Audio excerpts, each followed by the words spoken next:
Think of the good things that will come from finally saying this. Yes. Hello guys, my name is Gabriela Reno. Welcome to my YouTube channel if this is the first time that you're seeing me. I am making this video today because I want to be more of myself in the world. I want to be more authentic. And in order for me to be fully authentic and grow as a person, I need to tell you the story and give you some background on me and what things that have happened with me. I feel like it's my responsibility to give a trigger warning before telling the story because it involves SA, involves human trafficking, involves blackmail, identity theft. It's just a whole soup of things. Yeah, and I also feel like it's my responsibility to say this story for women like me who have been through or who are going through a situation like what I went through and cannot imagine like a future or a positive outcome from the story that I'm about to tell you. So yeah. So I'm also gonna try to stop spinning because I have realized I'm really anxious to tell this story and it's making me move a lot. So long story short, when I was 19, I started a relationship with my guitar professor in college called Samuele Vivian, and we went on to form a band, and this band was called the Kingstones. During this relationship, which lasted like between 4 to 5 years, there was a lot of manipulation and coercion and of abuse, physical abuse, and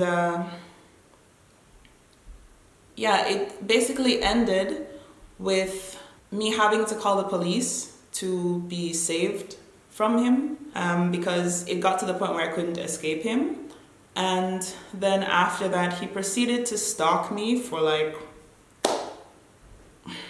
years after, and he stole all my socials. He stole my YouTube channel, he stole one of my Facebook pages, he just stole so much from me.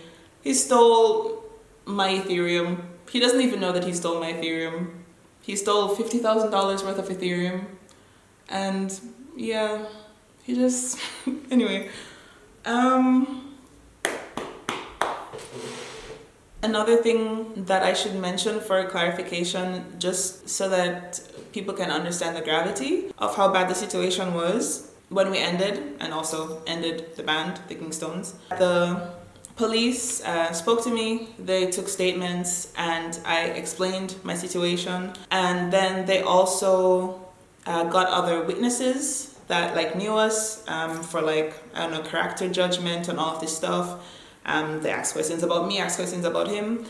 And one thing that I didn't fully, I knew I was in a terrible abusive relationship because there was actual physical abuse and emotional abuse. But I didn't understand the extent to which I was in a bad relationship because the police explained to me that this is actually human trafficking. I worked and he took all the money and he decided what happened with the money. He decided where I went, when I could leave the house, like who I could talk to. Whenever I would call home and speak to my mom, he would stand in front of me and tell me what to tell my mom, and I couldn't say what I wanted to say to her. And in the end, the police ended up explaining to me that this was human trafficking, and it took a while to grasp that. Because whenever I thought of human trafficking, I always thought of somebody being forced in some dark room into prostitution, but yeah, it was a human trafficking case. And so there was a whole thing where he was found guilty by the prosecution of human trafficking, but he left the country as soon as the police got involved, and so he wasn't able to complete the court case. And Because of the gravity of the case, it wasn't like I didn't even need to do a case against him. It was actually the state that was doing a case against him because he was a human trafficker. And yeah, I think that's just something that I want to mention. Yeah. Should I talk about the fact that he slept with underage girls? And the fact that he's a teacher? It should. Because this relationship was so coercive and manipulative, he got me to do things that I didn't want to do, things that I felt like I couldn't say no to. For example, when I was 19, he recorded a video of me naked, and he has kind of used that to blackmail me for years now. And he also recorded a video of me, him, and someone else, another woman, who he started sleeping with when she was underage, which I didn't know. And like, how do I say this? Okay. Yeah. I didn't even know he was recording. I just looked around and he had his phone with the flashlight on. And I was like, oh, okay, another thing he's going to blackmail me with. Great. This is so awesome. Anyways, for years he's used all of these things, including even threats that he made towards me, towards my family, creating rumors about them.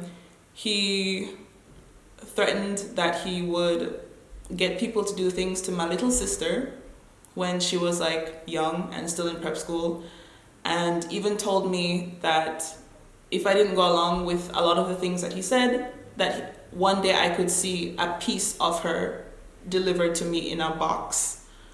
Yeah, this man was just a menace. He was just a complete menace.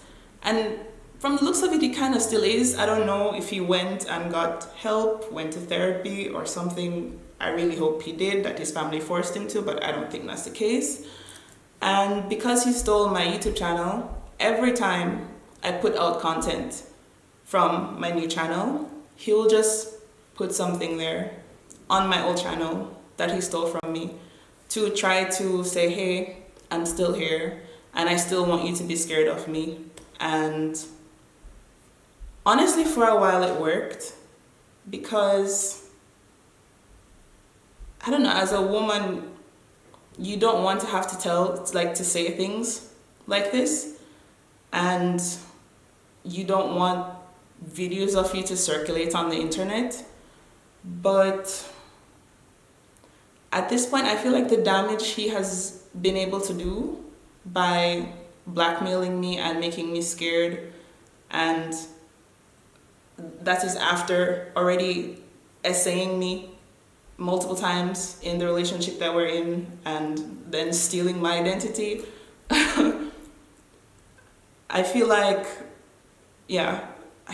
I don't care about anything that he could do anymore. And now I have like such a strong friend base and group of supportive people around me that I'm no longer afraid of this man. So I've wanted to make this video for a really long time, but on one hand, I didn't think that people would believe me, because in the very beginning, like when I finally escaped him and I had to move into a women's shelter, I didn't even have access to the internet full time, because they blocked the signal so that people can't stalk you, and he was stalking me. But during this period, when I didn't have access to the internet, he was telling people that I had just gone crazy. And by the time that I was able to tell my side of the story, there were already people who were telling me that that I was crazy and that nothing happened, and that, I don't know, just all kinds of stories, and that it was a marketing move. And yeah, and it's funny that the trauma of having people not believe me after escaping this man followed me for years. Like this feeling that people might not believe me when I went through the most horrific thing you can imagine. And now I don't care if people don't believe me. I don't care at all.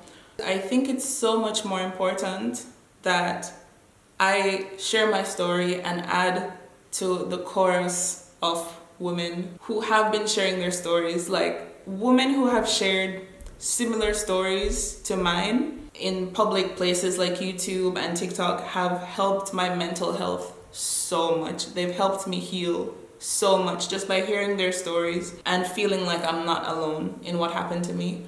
So let people say what they want. If you are a person who is going through something similar to what I went through, I just want to tell you that even though you can't imagine it right now, life can get so much better. Like, so much better. Your brain can heal, you know? Like, I don't even know where to start. Like, what would I tell myself? I know you think that there's probably no way that you can ever have a normal life again. I feel like it really dehumanizes you and you feel like you aren't worthy of friendships or of people, I don't know, treating you with basic respect because something so terrible has happened to you. But I just want you to know that over time, this feeling will change. You'll meet better people because the red flags will terrify you and you'll just over time gravitate towards better people and you'll have a better life. By experiencing what you've experienced, you might have the strength to help others, you know? And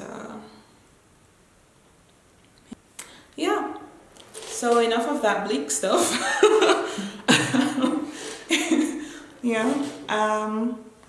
So this year I kind of want to do different things, do new things. I want to start making music again because that gave me so much joy, but I stopped because I was terrified of this man. I was terrified of him showing up to like concerts and stuff.